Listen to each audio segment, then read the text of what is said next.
MG9 news Kurnool జిల్లా ప్రసిద్ధ పుణ్యక్షేత్రం మంత్రాలయం ఏపీఎస్ఆర్టీసీ బస్టాండ్ ఆవరణలో ఆర్టీసీకి నష్టం కలిగిస్తున్న ఆటో వాహనాలు.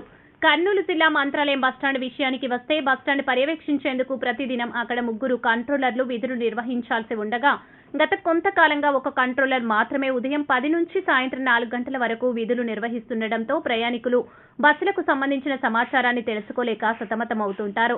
మరియు కంట్రోలర్ లేనందున ఆటో సర్వీసులు డైరెక్ట్ గా బస్టాండ్ ఆవరణలోకి వచ్చి ప్రయాణికులను ఆటోలు తీసుకెళ్లడం జరుగుతుంది. దీనివల్ల ఆర్టీసీకి ఎక్కువ నష్టం వాటిల్లే అవకాశం లేకపోలేదు. 5 గంటల తర్వాత కంట్రోలర్ అధికారులు ఎటువంటి నిర్వాహకులు లేకపోవడంతో ఆటో వాళ్లకు ఇష్టరాజ్యంగా మారిపోయిన ఆర్టీసీ బస్టాండ్. MG9 న్యూస్ తో విలేకరి గౌస్.